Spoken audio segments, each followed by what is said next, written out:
বাংলা বলছি চ্যানেলটি সাবস্ক্রাইব করুন এবং সমস্ত অনুষ্ঠানের আপডেট পেতে বেল আইকনটি অন করুন। নমস্কার, বাংলা বলছি চ্যানেলে আপনাদের স্বাগত। আবার গ্রেফতার চিন্ময় কৃষ্ণ দাস। জামিন নামঞ্জুর হওয়ার 5 দিন পর অন্য এক মামলায় তাকে ধরা হলো চট্টগ্রাম আদালতের নির্দেশে। রাষ্ট্রদ্রোহ মামলায় বাংলাদেশের সংখ্যালঘু সন্ন্যাসী চিন্ময় কৃষ্ণের জামিন মঞ্জুর করেছিল হাইকোর্ট। এখনো তার জেল মুক্তি হয়নি। অন্য একটি মামলায় তাকে আবার গ্রেফতারের নির্দেশ দিল আদালত। এবং সেটা কি না, যে তাকে এক আইনজীবী অর্থাৎ এক আইনজীবীকে খুন করা হয়েছে, তাই জন্য নাকি তাকে গ্রেফতার করা হয়েছে, তিনি তাতে যুক্ত। গত বছরের যে নভেম্বর মাসে চিন্ময় কৃষ্ণের জামিনের মামলাকে কেন্দ্র করে চট্টগ্রাম আদালত চত্বরে হিংসাত্মক রূপ নিয়েছিল। সেই হিংসায় প্রাণ দিয়েছিল আইনজীবী সাইফুল ইসলাম। অভিযোগ, আদালত চত্বরে কুপিয়ে এবং পিটিয়ে নৃশংসভাবে হত্যা করা হয় সাইফুলকে। সেই ঘটনাতে এবার চিন্ময় কৃষ্ণকে গ্রেফতারের নির্দেশ দিয়েছে আদালত। বাংলাদেশের বিভিন্ন সংবাদ মাধ্যমের তরফে জানানো হয়েছে বা জানা গেছে যে আইনজীবী হত্যা মামলায় চিন্ময় কৃষ্ণকে গ্রেফতার করতে চেয়ে আবেদন জানিয়েছিলেন তদন্তকারীরা। সেই আবেদন সোমবার গ্রাহ্য করেছেন চট্টগ্রাম আদালতের বিচারক এস এম আলাউদ্দিন মাহমুদ।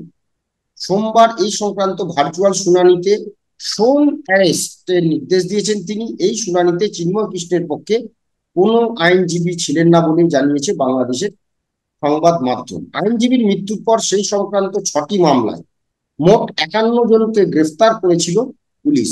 মূল অভিযুক্তরা হলেন চন্দন দাস, রিপন দাস, রাজীব ভট্টাচার্য প্রমুখ। তারা স্বীকারোক্তিমূলক জবানবন্দি দিয়েছেন আদালতে। এখনো এই মামলার ধৃত 21 জন জেলে রয়েছে। অর্থাৎ কিছুতেই চিন্ময় কৃষ্ণ দাসকে ছাড়া যাবে না। কেন ছাড়া যাবে না, আজকে আমরা এই বিষয়গুলি নিয়ে আলোচনা করব। আমি বিপ্লব, আমার সঙ্গে রয়েছেন আইনজীবী চন্দ্রশেখর বাগ। চন্দ্রশেখর দাস, স্বাগত আপনাকে। চন্দ্রশেখর দা, গত সপ্তাহে 30শে এপ্রিল রাষ্ট্রদ্রোহ মামলায় যে চিন্ময় কৃষ্ণ দাসের জামিন মঞ্জুর হয়েছিল, আবার সন্ধ্যায় সেই জামিন আটকে যায়। আমরা সেটা নিয়ে প্রতিবেদন করেও ছিলাম। এখন প্রশ্ন হলো, আবার কোথাও কি বুঝতে পারছে যে হয়তো ওইভাবে চিন্ময় দাসকে আটকে রাখা যাবে না, তাই গত নভেম্বরের একটি এক আইনজীবী যে মারা গিয়েছেন সাইফুল ইসলাম, সেই চট্টগ্রাম আদালত চত্বরে হিংসাত্মক রূপ নিয়েছিল। তখন সাইফুল ইসলাম নামে একজনকে কুপিয়ে এবং পিটিয়ে নৃশংসভাবে হত্যা করা হয় বলে অভিযোগ। তো সেই জন্যই চিন্ময় দাসকে এই মামলায় দিয়ে অর্থাৎ তাকে জেলে আটক রাখা হলো। কি বলবেন এ বিষয়ে? দেখুন বিপ্লব বাবু, আমরা এর আগেও একটা প্রতিবেদন করেছি যে আজকে বাংলাদেশে যে পরিস্থিতি, সেই পরিস্থিতি দিনের পর দিন গত হাসিনা সরকার চলে যাওয়ার পর থেকে যে অরাজকতা বাংলাদেশে চলছে এবং তার একের পর এক নিদর্শন আমরা দেখতে পেয়েছি। যেভাবে মুজিবুর রহমানের বাড়ি, মুজিবুর রহমানের স্মৃতিসৌধ, মুজিবুর রহমানের তার অবয়ব সমস্ত ভাঙচুর করা হয়েছে এবং তারপরে যেভাবে মানুষের উপর অত্যাচার, এবং সেই প্রেক্ষিতটা হতে হতে সমগ্র বাংলাদেশি যে মাইনরিটি কমিউনিটি, অর্থাৎ যারা হিন্দু রয়েছে বা অন্য সম্প্রদায় রয়েছে, তাদের উপর যে অত্যাচার, সেই অত্যাচার এমন একটা জায়গায় যাচ্ছে যে অ্যামনেস্টি ইন্টারন্যাশনালের ইন্টারফেয়ার আমরা মনে করি সব থেকে খুব জরুরি। এবং যে ইসকনের যে চিন্ময় কৃষ্ণ প্রভু, তাকে যে একটা অভিযোগ, যে অভিযোগটা হচ্ছে রাষ্ট্রদ্রোহিতার অভিযোগ, অর্থাৎ তিনি বাংলাদেশের রাষ্ট্রের বিরোধিতা করেছেন। অভিযোগটা হচ্ছে তিনি বাংলাদেশের পতাকার অবমাননা করেছেন বলে অভিযোগ, এবং সেইটার পরিপ্রেক্ষিতে তাকে গত 6 মাস ধরে তিনি আটক। এবং যেটা দুঃখের বিষয় সেখানে আইনজীবীদের, মানে যারা আইনজীবীরা ওনার হয়ে অ্যাপিয়ার করতে তাদের উপর অত্যাচার করা হয়েছে।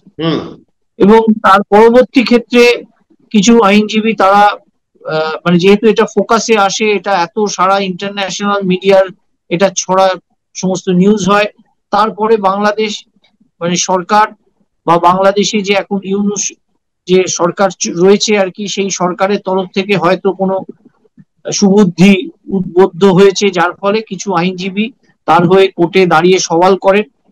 এবং গত 3-4 দিন আগে বাংলাদেশের চট্টগ্রামের হাইকোর্ট সেখানকার থেকে তাকে জামিন দেওয়া হয়। কিন্তু যেটা অদ্ভুত সেটা হচ্ছে যে জামিনের অর্ডার হওয়ার সঙ্গে সঙ্গে মানে একটা দিন পেরোয়নি, সুপ্রিম কোর্ট, বাংলাদেশের সুপ্রিম কোর্ট ঢাকাতে তার বিরুদ্ধে সেই অর্ডারের বিরুদ্ধে আপিল করা হয় এবং আপিল কোর্ট ইমিডিয়েটলি তার যে জামিন সেই জামিন স্টে করে দেওয়া হয়। এবং এক্ষেত্রে আমি বলবো যে দেখুন, এই আইনের প্রভিশন যেটা আছে আমাদের ভারতবর্ষে তথা এই সাবকন্টিনেন্টে, একই জাতীয় আইনটা আমাদের বাংলাদেশ বলুন, পাকিস্তান বলুন, ইন্ডিয়া বলুন, সেখানে এই একই জাতীয় আইন। কারণ আমরা তো সবটাই আগে এক ছিলাম, অখণ্ড ভারত যখন ছিল, সুতরাং আইনটা যখন তৈরি হয়েছিল সেই আইনটা একই রকম, মোরলেস একই রকম। কিছু কিছু মানে লোকাল অ্যাক্ট রয়েছে যেগুলো স্থানীয় আইন, সেগুলো আলাদা হয়তো, কিন্তু বেসিক যে জায়গাগুলো civil procedure code, criminal procedure code, Indian evidence act ইত্যাদি, এগুলো ক্ষেত্রে। কিন্তু আর একটা জিনিস যেটা এখন যেটা হয়েছে সেটা হচ্ছে এই যে ওনাকে সুপ্রিম কোর্ট ওনার জামিনটাকে স্থগিতাদেশ দেয় এবং পরবর্তী ক্ষেত্রে কতখানি ভিন্ডিকটিভনেস দেখুন ইউনূস সরকার, যে ওখানকার একজন আইনজীবী, একজন নামটা আমার ঠিক খেয়াল আসছে না, সেই আইনজীবীকে হত্যা করা হয় এবং সেই হত্যার সাইফুল, হ্যাঁ, তাকে হত্যা করা হয় এবং সেই হত্যার মামলাতে তিনি ওয়ান অফ দি কনস্পিরেটর হিসেবে তার নাম দিয়ে তাকে শোন অ্যারেস্ট করে। শোন অ্যারেস্ট বলতে একটা মামলার ক্ষেত্রে যদি সে অ্যারেস্ট থেকে থাকে, তাহলে আর একটা মামলার ক্ষেত্রে যদি তাকে দেখা যায় সেই মামলাতেও তিনি অভিযুক্ত, তাহলে কোর্ট সেই আইনত তাকে শোন অ্যারেস্ট, অর্থাৎ এই মামলার ক্ষেত্রে এবং ওই মামলার ক্ষেত্রে একই সঙ্গে সাইমালটেনিয়াসলি তিনি জেলে রয়েছেন, কিন্তু এইটাতে জামিন পেলেও ওইটাতে জামিন পাবে না।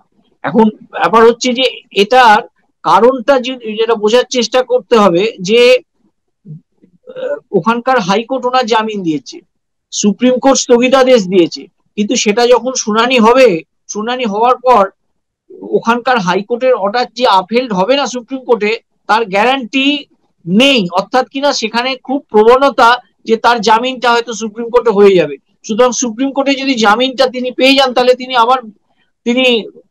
বলে জেলের বাইরে চলে আসবেন, তিনি আবার আরো বেশি এটা নিয়ে আন্দোলন করবেন এবং সাধারণ মানুষের মধ্যে একটা জনরোষ তৈরি হবে। তাই জন্যে একটা আইনজীবী হত্যার মামলায় কনস্পিরেটর হিসেবে তার নামটা সেখানে ঢুকিয়ে দিয়ে তাকে আবার অ্যারেস্ট করানো হলো, যাতে সুপ্রিম কোর্ট থেকেও যদি তিনি জামিন পান, পরবর্তী ক্ষেত্রে যে মামলাটাতে তাকে এই একজন আইনজীবী হত্যা মামলা, যে সেই মামলাটাতে তাকে যাতে অ্যারেস্ট করে রাখা, তাকে সেই যাতে না বাইরে বেরোতে পারে। মানে অ্যাবসলিউটলি একটা ভিন্ডিকটিভনেস এবং একটা যাতে পরিকল্পিতভাবে সেই মানুষটা যাতে বাইরে আসলে সাধারণ মানুষের মধ্যে, হিন্দুদের মধ্যে যে জনজাগরণ তৈরি হবে, সেইটা যাতে না করা যায়, তার জন্যে এইভাবে ওখানকার সরকার, যে ইউনূসের নেতৃত্বে যে ওখানকার সরকার রয়েছে, সেই সরকার এই জিনিসটা করছে। এইখানটাতেই প্রশ্ন, দেখুন, একজন ব্যক্তি যার বিরুদ্ধে অভিযোগ ছিল যে তিনি রাষ্ট্রদ্রোহী করেছেন এবং সেখানে জামিনের জন্য সমস্ত আইনজীবীরা জড়ো হয়েছেন পক্ষে বিপক্ষে, তিনি কিন্তু রয়েছেন তখন পুলিশ হেফাজত বা জেল হেফাজত, যেটাতেই থাকুন। তো সেই সময়ে আদালতের বাইরে একটা ঝামেলা হলো, দুপক্ষের আইনজীবীদের মধ্যে মারপিট হলো এবং সেখানে একজন আইনজীবীকে কুপিয়ে হত্যা করা হলো। তাহলে সেখানে একটা আদালতে আইনজীবীরা মারপিট করছে, সেখানে সেনাবাহিনী, কারণ বাংলাদেশে সেই সময় কিন্তু সেনাও ছিল, রাস্তায় পুলিশ ছিল, তাহলে সেনা নেই, পুলিশ নেই, তাদের কোনো দোষ নেই। যে ব্যক্তির জন্য মামলাটা হয়েছে তিনি জেলের ভেতরে, আর তাকে অভিযুক্ত করা হচ্ছে যে ওনাকে খুন করার জন্য ইনি হচ্ছেন মূল কারিগর, বা ইনাকে শোন অ্যারেস্ট দেখানো হচ্ছে। আচ্ছা, পৃথিবীতে কি কোনো এরকম আইন আছে? আমাদের তো ভারতবর্ষের সংবিধানে এরকম কোনো আইন আছে বলে তো মনে হয় না। হ্যাঁ, মানে কোন দিনই হয়তো আমাদের এখানে, আমি হাইকোর্ট সুপ্রিম কোর্টের কথা বাদই দিলাম, হয়তো লোয়ার কোর্টে হয়তো এরকম করবেন না। কেউ যদি করে, লোয়ার কোর্টের যিনি জজ থাকবেন তিনি প্রথমেই এটাকে নাকচ করে দিতেন। তো বাংলাদেশের মতো একটা দেশ, যেটা একটা মানে পুলিশ, সেনাবাহিনী, তাদের সামনে একজনকে হত্যা করা হলো, তাদের কারোর দোষ নেই, দোষ হলো হচ্ছে সমস্ত কিছু গিয়ে চিন্ময় কৃষ্ণ। তাহলে প্রশ্ন এখানেই, যে একটা মামলা থেকে যখন বোঝা গেছে যে আর আটকে রাখা যাবে না, অতএব অন্য একটা ভুয়ো মামলা, মানে এক ভুয়োর বিরুদ্ধে করতে গিয়ে আরেকটা ভুয়ো মামলা দিয়ে তাকে আটক করা। আমার আবারও একটি প্রশ্ন, যে যেটা নিয়ে আপনারা করেছেন, এই যে অ্যামনেস্টি ইন্টারন্যাশনাল বা অন্যান্য যারা, মানে যারা আন্তর্জাতিক আইন নিয়ে, আন্তর্জাতিক মানবাধিকার কমিশন রয়েছে, মানবাধিকার কমিশন রয়েছেন, তারা কি করছে? তারা কেন চুপ এ বিষয়ে?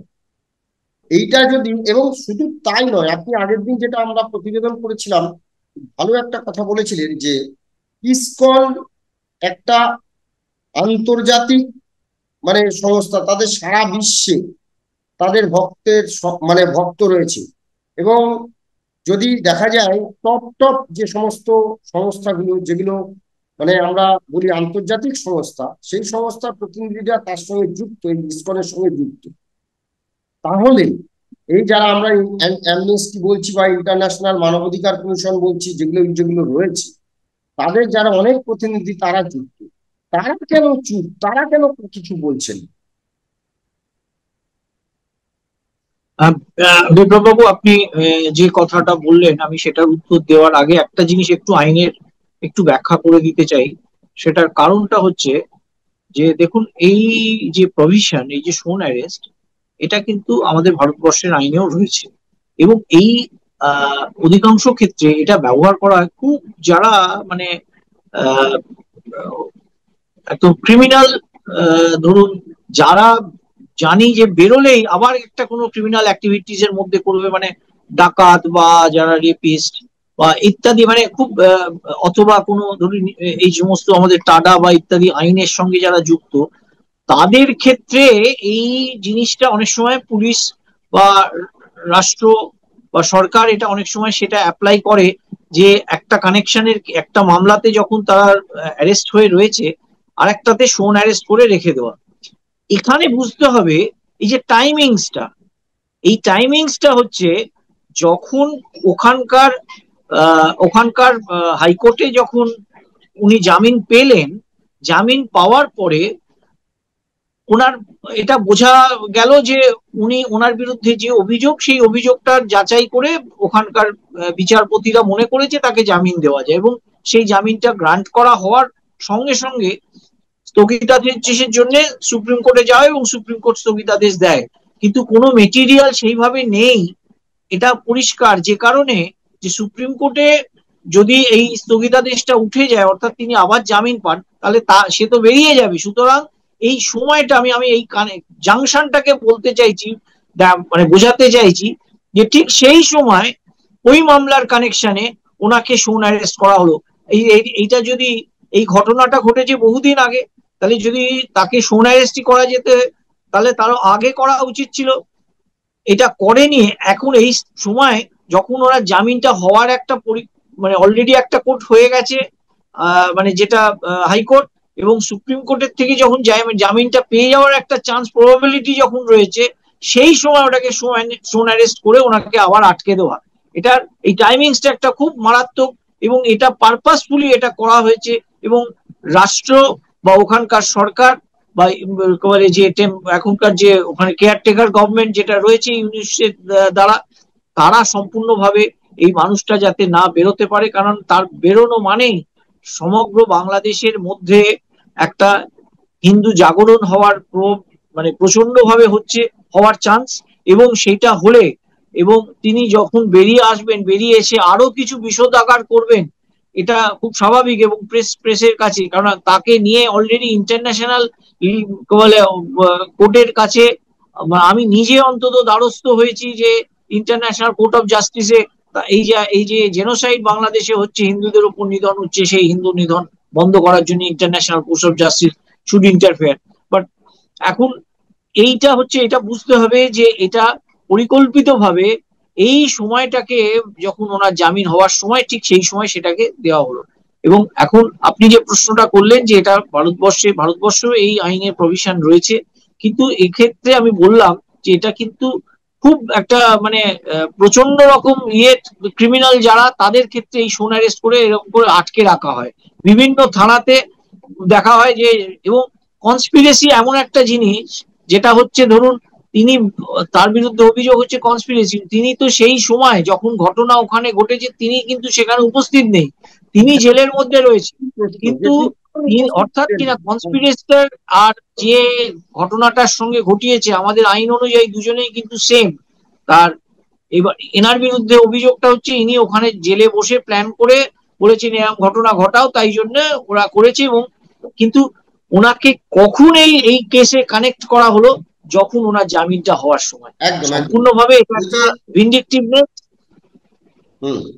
ওই যে আগের প্রতিবেদনে আমরা বলেছিলাম না, আজব দেশের এক কাহিনী, তো বাংলাদেশ কোথাও যেন এটা সত্যি সত্যি আজব দেশ হয়ে যাচ্ছে। একটা শান্তির দূত হিসেবে যিনি নোবেল পুরস্কার পেয়েছিলেন, মোহাম্মদ ইউনিস, সেই মানুষটা একটা দেশের নিজের স্বার্থ এবং নিজের যে একটা বৃত্ত, সেই বৃত্তটাকে ঠিক রাখার জন্য, নিজের ক্ষমতায় থাকার জন্য, এবং তার বৃত্তে যারা রয়েছেন তাদের যাতে ক্ষমতা ভোগ তারা করতে পারে, সেই জন্য সাধারণ মানুষ অশান্তিতে রয়েছে।